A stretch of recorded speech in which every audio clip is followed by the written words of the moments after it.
Boa noite. Hoje a gente voltando às nossas aulas. Só lembrando que tanto pelo Instagram como pelo nosso grupo lá, o que acabou vencendo foi a catarata dura, que eu acho que realmente ela é mais desafiadora, né? E que é algo que, para o cirurgião de catarata, quando pega ali num dia de você está ali na sua rotina, você vai operar, sei lá, 3, 4, 10, 20 cataratas, pegar uma catarata dura pela frente é algo que pode mudar um pouquinho a nossa estratégia, ter que mexer um pouquinho no que a gente precisa fazer.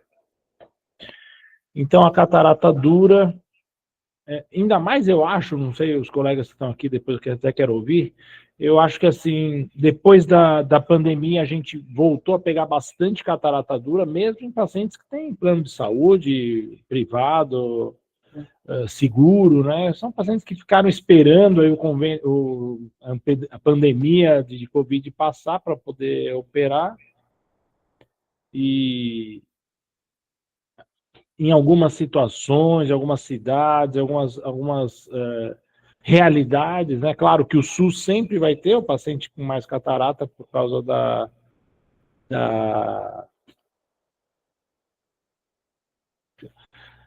por causa da fila, do tempo de demora, de espera. Então, é mais comum a gente ver mais cataratas mais vezes. Obrigado.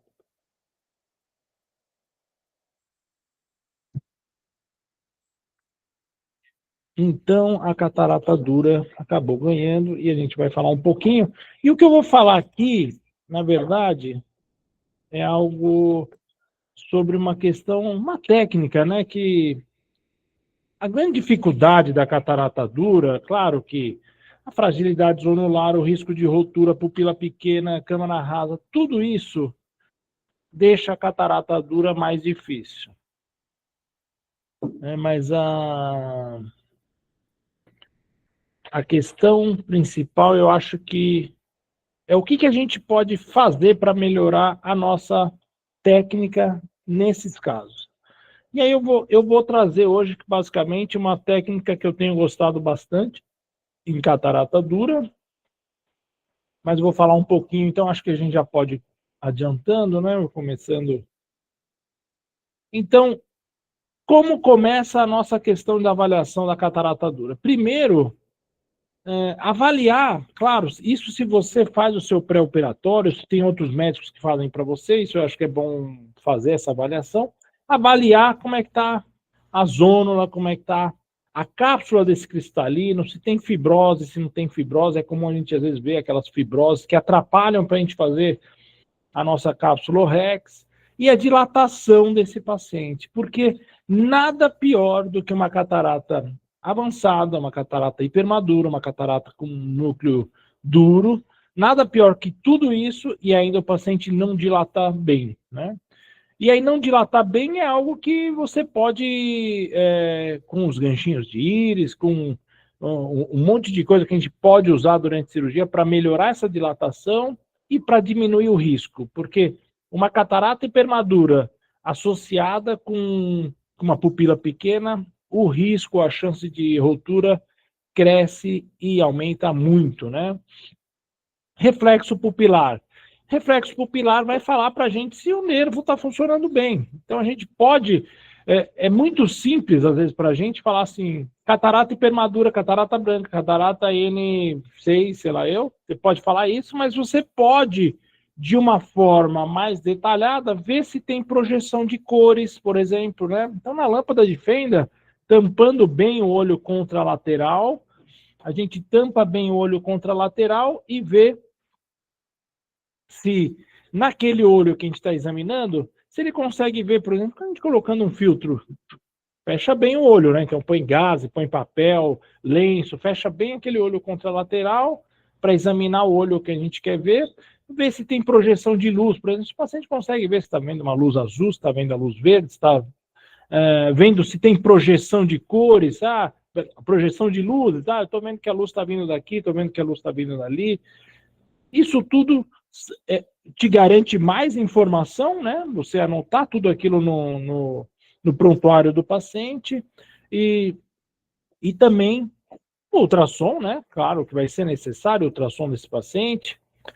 E avaliar o endotélio, porque você sabe, a não ser que você já está programando para fazer uma extracapsular, mas avaliar o endotélio desse paciente, porque você sabe que, independente da cirurgia, vai perder mais células, né? Então, claro, eu faço extra muito bem, eu faço MIGS, eu faço uma faco muito bem, que ela perde pouca célula, mas mesmo assim, você ter essa informação no seu prontuário é importante. Ah, Marcelo, na minha cidade não tem microscopia especular. Puxa, mas você pode ver o endotélio na lâmpada de fenda. Na lâmpada de fenda, todo mundo tem uma lâmpada de fenda no consultório. Você pode ver a função desse endotélio fazendo uma paquimetria, que é um exame relativamente barato que você pode ter no consultório, né? Então, avaliar o endotélio é importante também. Voltando só um pouquinho, além quando eu falei da dilatação, avaliar a zônula, por quê? Não é incomum essas cataratas hipermaduras terem a zônula doente, a cápsula doente, né? Então, é super importante, até para você saber se você não vai precisar ter um ganchinho, um anel endocapsular, né? Então, isso é importante. Os cuidados do núcleo duro, viscoelástico, né? Então, o viscoelástico de alta coesividade, então você pode ter, eu opero com a metilcelulose, então você vai ter a metil A2, mas você tem que ter a metil A4 também. Se você trabalha com hialuronato, então você tem uma proteção maior, né, nesses casos, repor, né, porque às vezes é uma cirurgia que, se você for seguir na facoemulsificação, você vai gastar mais ultrassom que uma cirurgia de uma catarata N2, né? Voltando a falar da zona da cápsula, existe um risco maior, então não é incomum a gente ver essas zônulas doentes e ser necessário um anel de tensão capsular, né? E aí, talvez, ter ali na sua cirurgia, deixar ali preparado. E dependendo do cristalino, às vezes até orienta o paciente e fala assim, sua catarata está muito madura e talvez seja necessário até mais que uma cirurgia. Não para assustar nada, às vezes nem vai precisar, mas às vezes, vamos falar assim, é um caso que vai ser difícil, vai ficar fácil, vai até, vamos falar, bater na madeira, um núcleo no vítreo, né? Então, às vezes você avisar, falar, olha, sua catarata está muito difícil, seu núcleo está solto, uma catarata hipermadura, olha, a gente classifica a catarata em 4 estágios, mas o seu está no 6º estágio, de tão avançado que está. Então, às vezes, dividir um pouco a responsabilidade. E isso anotar no prontuário para a gente se proteger, né? Evitar a tração excessiva durante a aspiração.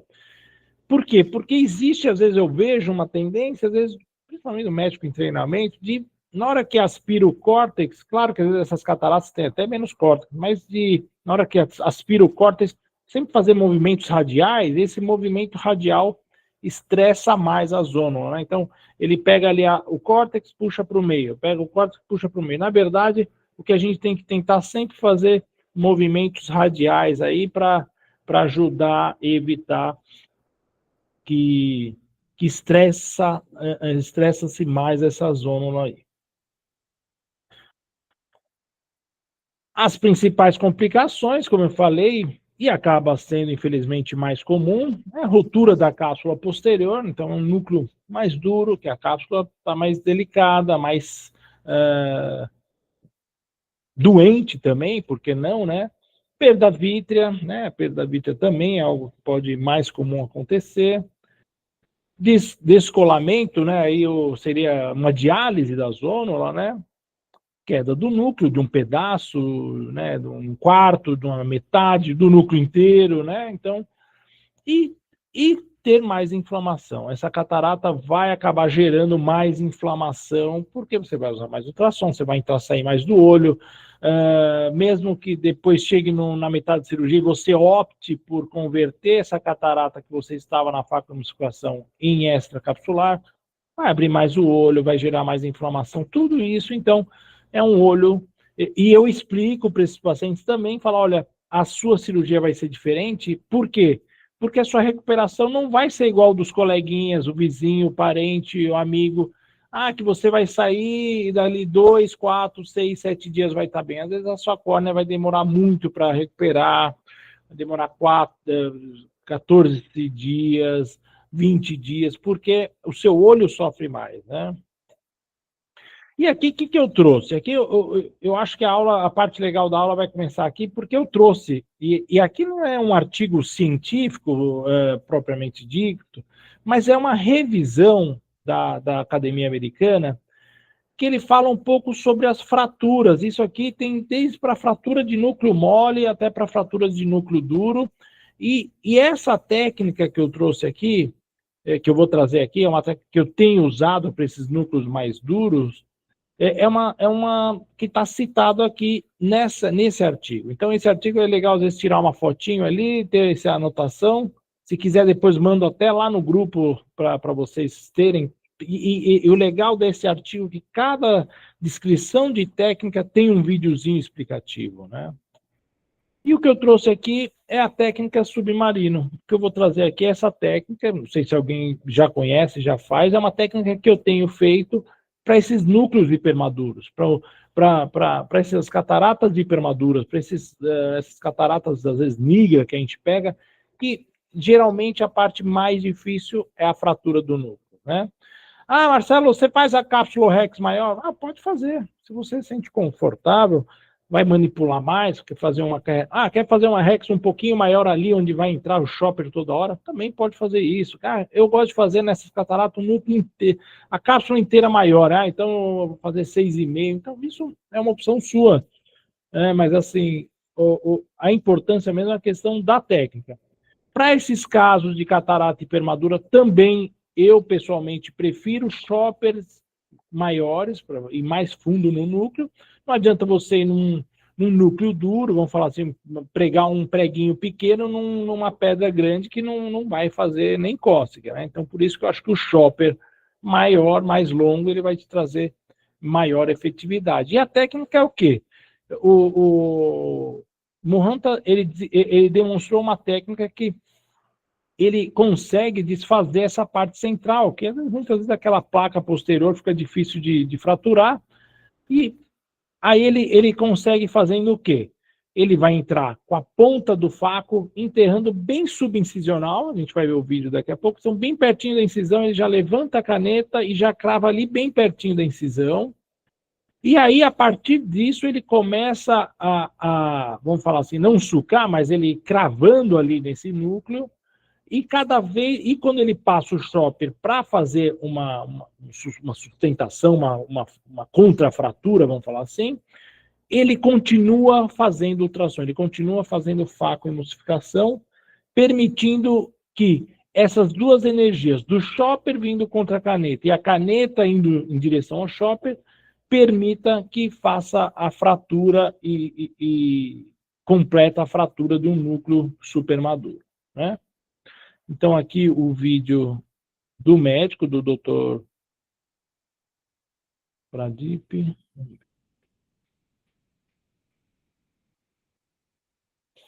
Aqui.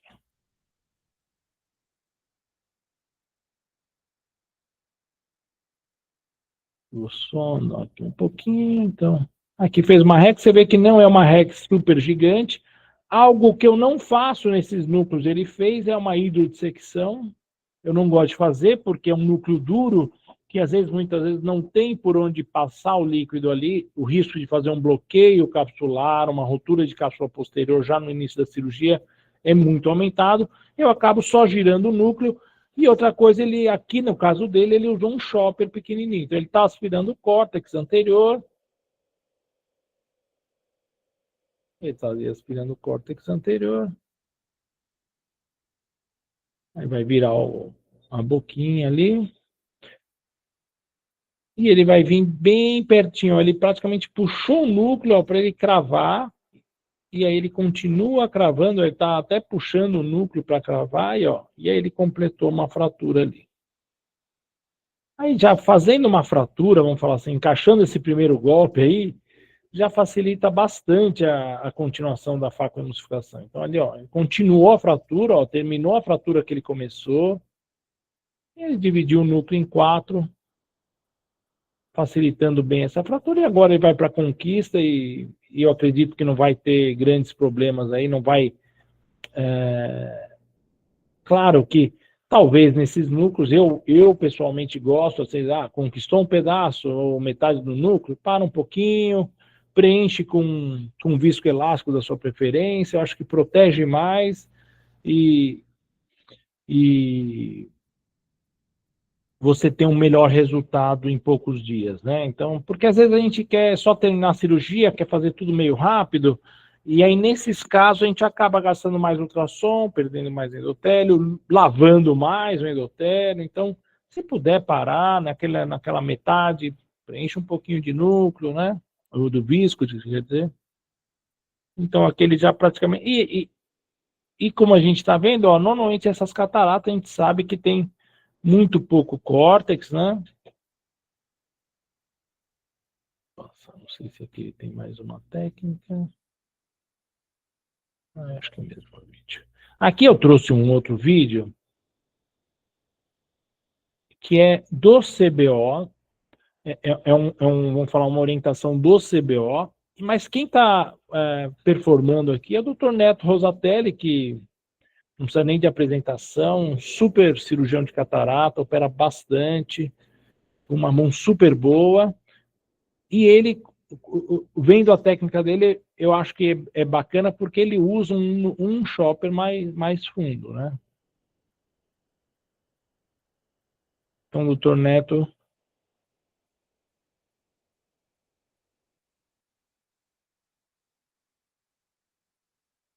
Ah, Marcelo, mas essas cataratas que você está mostrando aí não é muito duro. Mas, tudo bem, mas você pode fazer a mesma técnica mesmo em núcleos mais duros, que eu acredito que o resultado vai ser bom.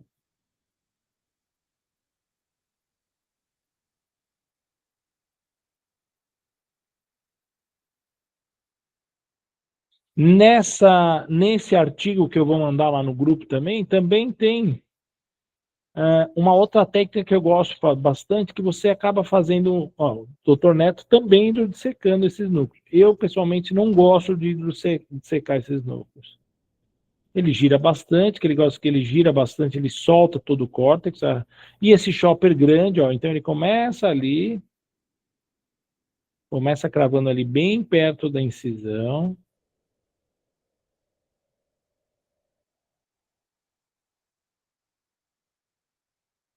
E aí, enquanto o chopper está indo na direção, então o chopper está indo na direção da caneta, a caneta também está indo na direção do chopper. Então são dois movimentos que a gente está fazendo. Então a caneta está indo na direção do chopper, o chopper está indo na direção da caneta. Diferente de um faco shop normal. O faco shop, a caneta está paradinha, servindo só de sustentação ali. Mas aqui não, aqui o objetivo, a caneta também vai fazer fratura. Um cuidado especial nessas cataratas, depois os parâmetros dele até, né? Um cuidado especial nesses últimos pedaços, por quê? Porque às vezes não é incomum ter um surge ali, às vezes no último pedaço você fazer uma rotura, porque já é um núcleo grande que aumenta muito o vácuo, é um núcleo duro, né? Vamos falar assim, aumenta muito o vácuo, e nessa desobstrução ele acaba... eu vou pôr só de novo, que eu acho que é bem legal esse vídeo do Neto. Acho que até... Então, nessa desoclusão da ponteira aí, nessa desobstrução, a chance de fazer um surge e perder a câmara, ficar mais instável, e aí ter uma rotura da cápsula posterior no último pedaço. Fala, puxa, a cirurgia estava ganha e ali acabou rompendo, que pode ser comum, né? Então, ali está fazendo a cápsula Rex. Você vê que o Neto não fez nada especial, não é uma super cápsula Rex gigante, nada disso. Ele fez uma cápsula Rex que daria para naturalmente ficar cobrindo ali a ótica da lente, né? Como eu falei, a gente consegue ver até o núcleo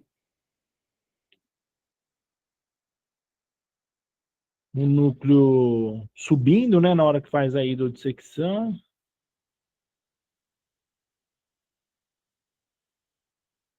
Opa. Ah, não. E ali, ó. Então ele continua cravando.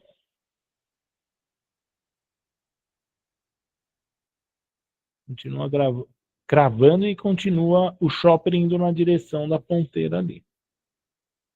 Olha lá, ó. A caneta continua fazendo ultrassom, ela não está parada, ó, fazendo ultrassom, fazendo ultrassom. Ah, soltou a pega, vai lá e começa de novo para fazer uma nova pega. Então, essa é uma técnica que eu acho que para nesses núcleos super duros, super maduros, eu acho que é bacana, é bom de fazer. Tenho feito, além de uma outra técnica que eu ia falar, que acabei não colocando aqui, mas é a técnica que é como stop and shop, você faz um suco ali para fragilizar aquele centro do núcleo, só que em vez de abrir ali, né, você fazer um suco bem fundo, gastar muito ultrassom só com suco numa catarata dura, eu cravo no meio daquele suco, a favor do suco ali, né, no sentido do suco, e o suco me ajuda a fragilizar e eu venho com o chopper,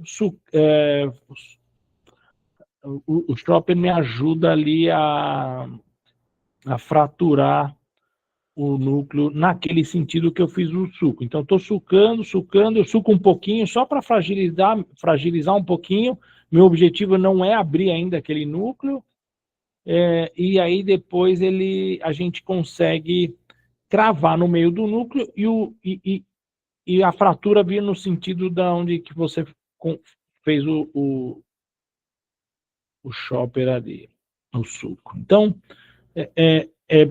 basicamente é isso. Eu queria trazer algo, vamos falar, mais novo aí, né, para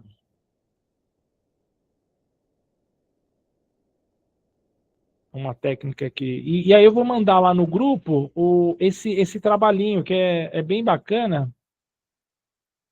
Esse trabalho, ele traz várias técnicas que dá para usar na catarata mole, dá para usar, tem técnicas bacanas ali, como aquela técnica para catarata mole, vou falar um pouco, sei que não tem hoje, a técnica para a gente, por exemplo, numa catarata bem molinha, que não dá pega, não dá.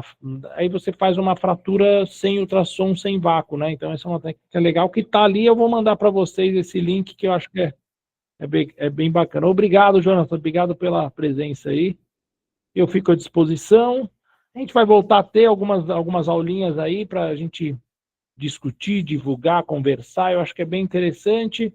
Se alguém tiver uma pergunta, se alguém quiser falar alguma coisinha, se alguém... Doutor, boa noite, parabéns pela aula. Boa noite, Arthur. Tudo jóia? Joia. Doutor, eu sei que é difícil, é muito relativo falar isso, mas existe algum estudo que fala algum N que é mais ou menos parecido com, por exemplo, aquele estudo de intubação, que fala, 35 intubações corretas, já se considera que o profissional passou da Ah, curva de aprendizado. é porque Existe isso algum... aí, sabe o que é, Arthur? Você é residente, não? Sim, eu fiz até agora, fiz 100 cataratas. É difícil isso aí, porque existem algumas outras questões envolvidas. Até tem alguns trabalhos que falam sobre dom, sobre tudo isso em cirurgia.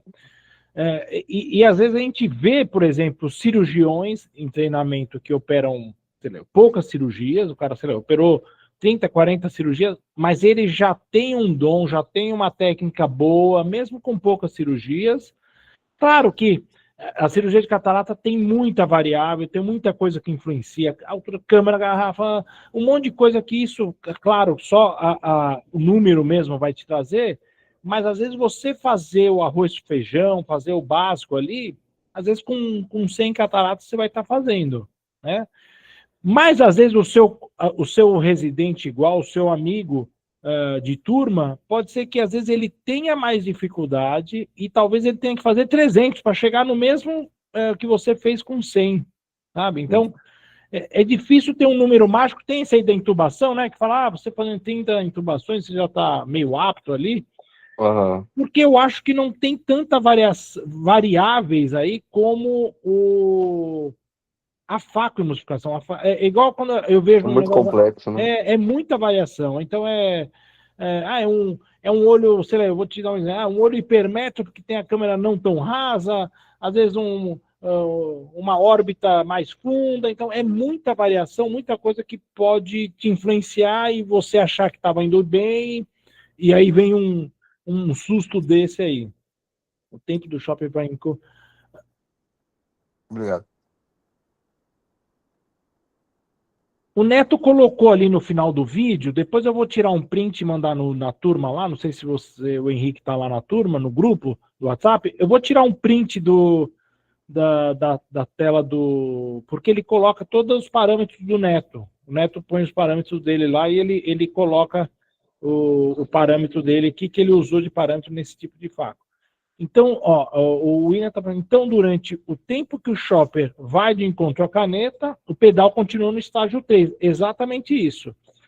Vamos pensar assim, vamos raciocinar. Num faco shop normal, você dá um pouquinho, crava um pouquinho, então vamos fingir que aqui a linha aqui da onde está o meu nome, a linha aqui é o núcleo. Então você vai lá cravar um pouquinho, cravou, o vácuo começou a subir. É a hora que você vem com o shopper e fratura. E aí você está parado, o pedal está parado. Você voltou para o estágio 2 e parou. Isso é o faco shop normal. No submarino, não. No submarino você vai, começa a cravar aqui. Então aqui faz conta que aqui é a incisão. Você vai cravar aqui e vai continuar cravando e o shopper e continuar no 3. Claro que você não vai para baixo. Você vai seguindo o cristalino.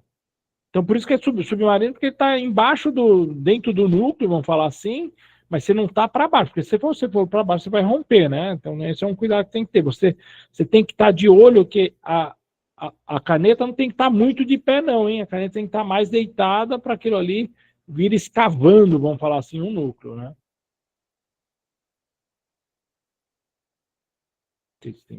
Opa, ficou à disposição, William, valeu.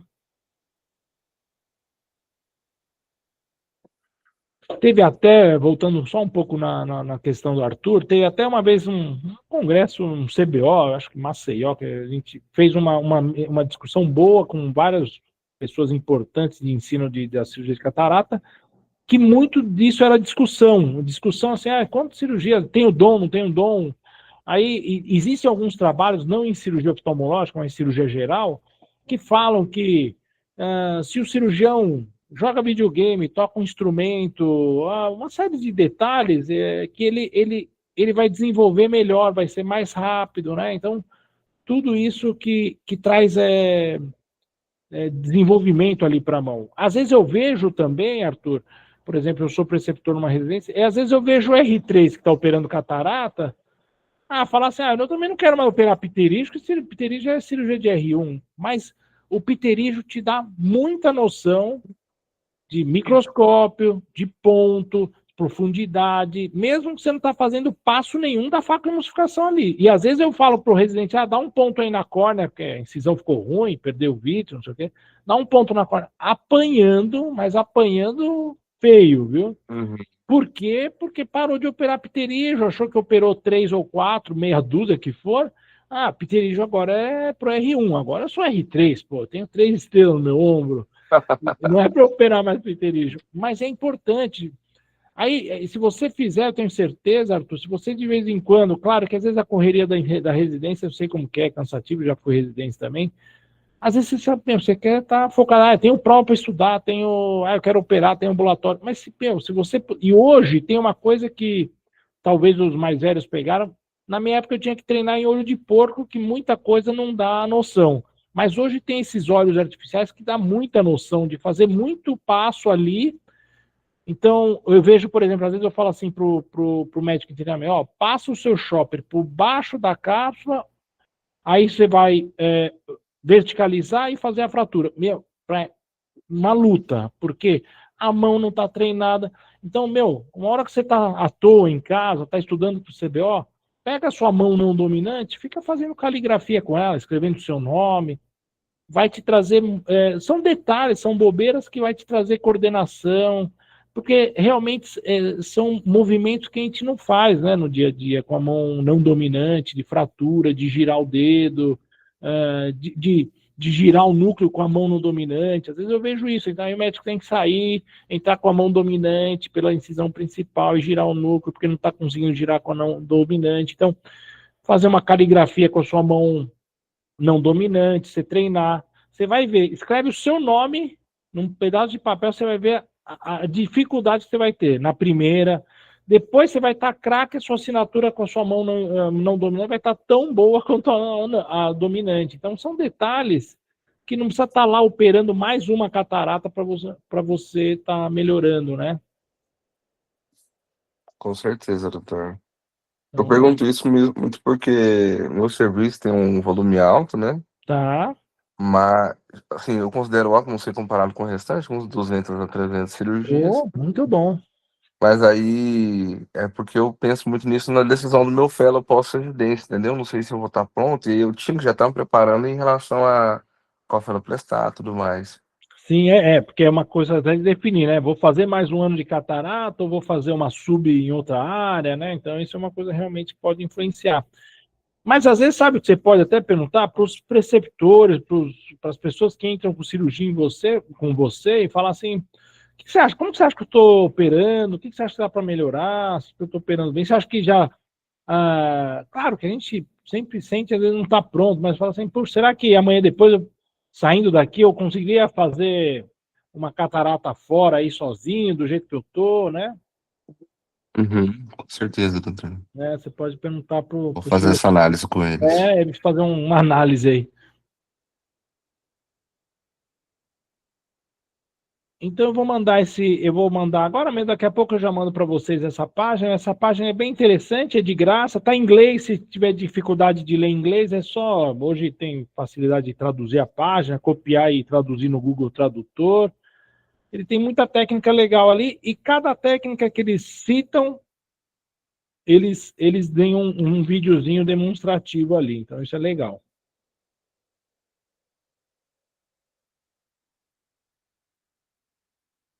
Vocês têm mais alguma pergunta, mais alguma dúvida? Daqui eu acho que se eu não me engano, acho que a Mariana consegue me ajudar. Acho que daqui uns 15 dias a gente deve falar algum outro tema, né? Sempre a gente vai trazer uma votação ali que eu acho que é interessante, né? Igual a gente falou, catarata mole ou catarata dura, né? Então a gente pode falar de outras coisas também, né? Outras técnicas, se quer técnica mais básica, técnica mais avançada, acho que é interessante. O Edson. Pode falar, Edson. Edson Costa, aqui, ó. Eu acho que o seu microfone, deixa eu ver se a gente consegue. Acho Tá que mudo. tá mudo, Tem um microfoninho aí que tem uma linhazinha, só apertar nele aí que abre o microfone, seu Edson. Aí, fechou o vídeo. Ele saiu. Ele saiu? Sem querer, com certeza, Bom, imagino. qualquer coisa ele... Aí, voltou.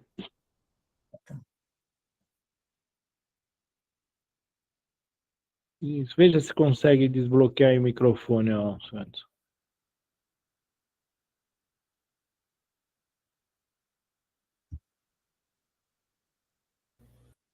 Conseguiu? Não. Aí abriu, agora abriu. Aí. Abriu, muito bem. Alguém de vocês ou você tem alguma experiência com faca emulsificador com artéria das ais? Eu operei poucas vezes com o Quatera. Operei poucas vezes. E as poucas vezes que eu operei catarata mole, que não dá muita noção do aparelho. Eu brinco que é igual você dar uma volta com um carro novo no quarteirão. Você não tem muita noção se o carro é bom, se anda ou não anda. Me pareceu estável, mas eu operei uma catarata bem molinha, quase usei pouco ultrassom, não me deu noção de o quanto que aquilo ali... Porque a gente vai operando umas cataratas mais duras, um olho mais raso, um negócio assim, vai te dando noção se o aparelho é estável, não é estável, se é duro na queda.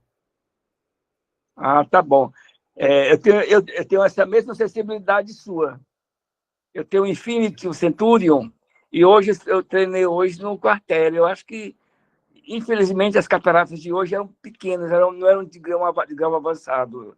Então, eu não tenho esse conceito de fidedignidade para investir um negócio tão caro como aquele aparelho. Pois é. Agora está muita estabilidade. Sendo que você já tem 2 máquinas boas na mão, né? Não é que você está saindo de uma máquina super ruim, você está numa Não, máquina zona, né? Então, às vezes verdade. a gente fica pensando se vale a pena o investimento. Eu estava falando com um colega que deu aula para o nosso grupo do Fake for All há 15 dias, o Maurício, falando sobre Unity. Unity só Faco, acho que está saindo perto de 1 milhão. Puxa, você fala, meu Deus, o que eu vou... A não ser que você tenha um grupo grande, uma clínica grande, para rodar o Faco, mas às vezes para fazer poucas cirurgias não vale a pena, né? Eu acho que sim, concordo com você, plenamente. Tem 2 aparelhos bons. Tem ótimas, puxa. Mas eu acho que essa estabilidade se deve porque a incisão é 2,4, que o que a empresa recomenda é incisão com 2,4, aí dá mais estabilidade que a incisão 2,75. Tem isso mesmo. Esse é um ponto, Edson, você falou, assim, esse é um detalhe que às vezes passa desapercebido. Não saber relacionar a luvinha com o tamanho da incisão e o que você está usando. Porque às vezes você está falando, nossa, esse aparelho está muito instável, tudo. E, na verdade, é uma questão de luvinha, incisão e ajustar, né? Então, isso é um detalhe bem importante que você está levantando. A gente vaza muito na paracentese. Então, isso é que dificulta. A gente não percebe. Uma paracentese grande e fica vazando ali o tempo todo, né? E a gente pressiona muito a paracentese. O manuseio do gancho dentro da câmara anterior, ele manuseia muito, muito e vaza muito soro, muito ringue. Exato. Pois tá bom, obrigado pela resposta. Obrigado pela sua presença. Vai sobre a minha decisão. Sobre se comprar ou não. É duro, né? É duro. É duro porque, assim, é que eu estou te falando, você tem ótimos aparelhos aí. Não sei até onde a não ser que você vai, sei lá, montar um outro serviço ou trocar não. pagamento, né? Tem essas coisas que a gente tem que pensar. Não. É uma clínica para 2, também para meu filho, que é o Dácio. Ah, legal. Pois tá bom, obrigado, boa noite. Ótimo, fico à disposição. Obrigadão. Tá bom, obrigado. Se alguém mais tem... Gente, também, assim, se surgir perguntas depois e tem uma dúvida, alguma coisa, se quiser mandar depois lá no grupo, eu sou todos ouvidos, qualquer coisa, se eu souber responder, eu respondo. Eu fico bastante à disposição aí, qualquer coisa. Se não houver mais perguntas, a gente vai encerrando. E aí, se quiserem também dar ideias de aulas, qualquer coisa, novidades que a gente consiga trazer aqui, também fico à disposição lá no grupo. Qualquer coisa a gente fica à disposição. Maravilha. Para quem não conhece o grupo, será que alguém não conhece? Se você quiser Quer explicar. deixar o link? Vocês estão no grupo? Não sei como vocês entraram através do grupo.